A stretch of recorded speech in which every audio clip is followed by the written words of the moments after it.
Bismillahirrahmanirrahim. Assalamualaikum warahmatullahi wabarakatuh.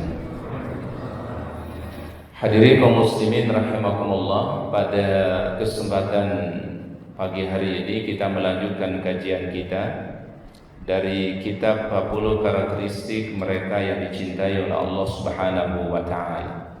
Pada kesempatan pagi hari ini tema bahasannya adalah orang-orang yang bersabar dan konsisten di dalam kebenaran atau kebaikan. Ada sebuah riwayat yang sahih yang bersumber dari baginda Nabi sallallahu alaihi wasallam, sebuah kisah ketika beliau hijrah ke kota Madinah Al-Munawwarah. Ketika Rasulullah SAW hijrah ke Yasrib atau ke Madinah, tentu orang-orang Madinah sangat antusias untuk menyambut kedatangan baginda Nabi SAW. Ketika Rasulullah SAW mendatangi kota Madinah, di antara yang menyambut itu ada seorang sahabat namanya Al-Mundhir Al-Ashaj.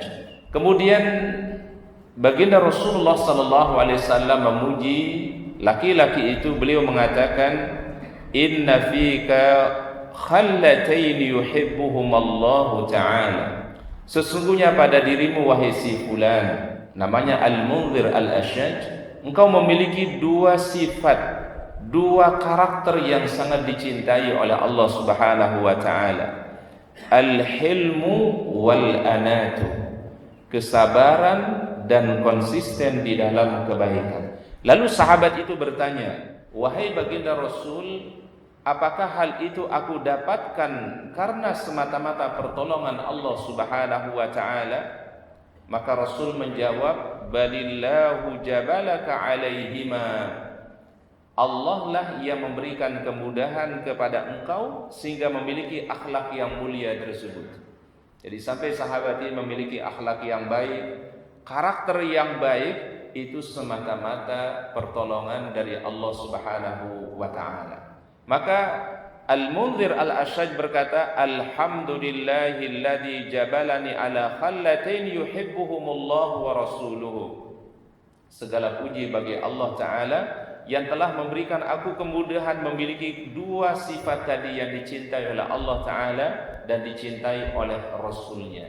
Oleh karenanya para jamaah, ada anjuran dari baginda Nabi sallallahu alaihi wasallam untuk kita memiliki sifat-sifat yang mulia, dimudahkan oleh Allah Ta'ala memiliki sifat yang baik atau karakter yang baik. Ya.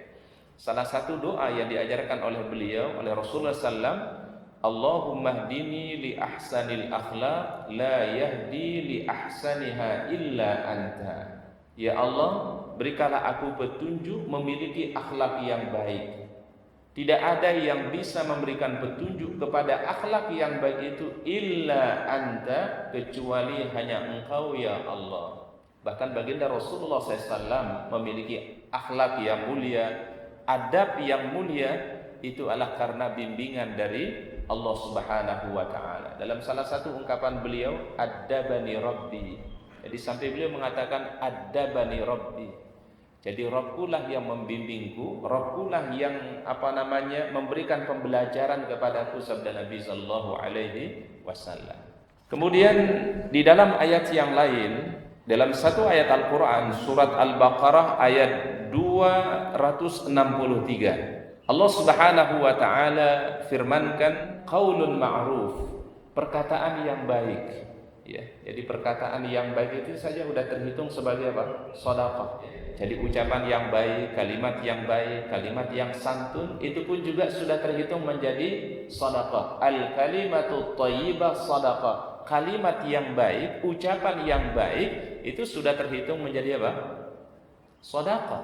Wa maghfiratun, dan kalimat permohonan maaf. Jadi kalau seseorang tidak mampu memberi sesuatu, maka dianjurkan mengucapkan kata mohon maaf. Jadi kata mohon maaf itu diperintahkan oleh Allah Ta'ala dalam Al-Quran. Kalau orang tidak bisa berbagi, kalau orang belum bisa memberi, maka dia mengucapkan mohon maaf. Lebih baik daripada sedekah, tetapi diiringi dengan sesuatu yang menyakitkan. Bisa enggak sedekah itu menyakitkan orang yang menerima? Bisa enggak Bapak Ibu?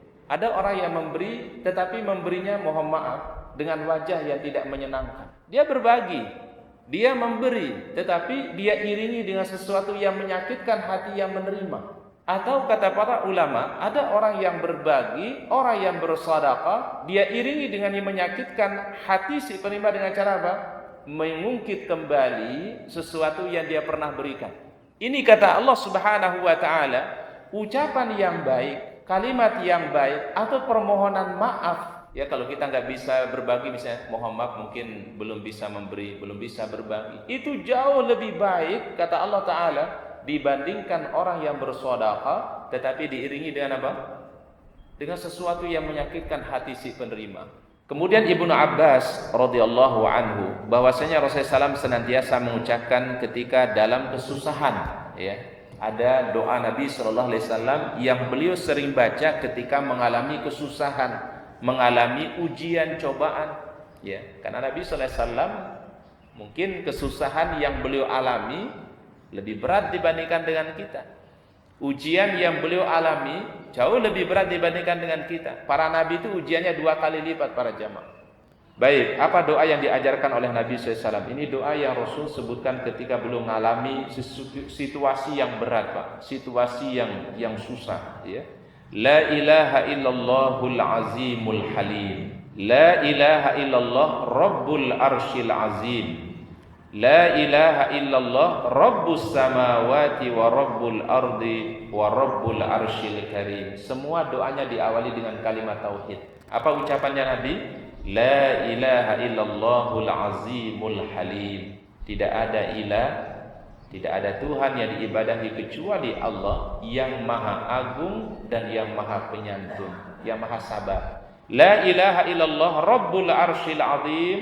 Tidak ada ilah yang diibadahi kecuali Allah, pemilik arsy yang agung. La ilaha illallah rabbus samawati wa rabbul ardi wa rabbul arsyil karim. Tidak ada ilah selain Allah, pemilik langit atau penguasa langit, penguasa bumi, dan yang menguasai arsy yang mulia. Ini kata Nabi SAW, kalau doa ini diucapkan ketika kita mengalami kesulitan, kesusahan, cobaan yang berat, maka Allah Ta'ala akan meringankan beban itu. Allah Ta'ala akan memberi kemudahan-kemudahan kepada hambanya. Dan semua ucapannya diawali dengan kalimat apa, Pak?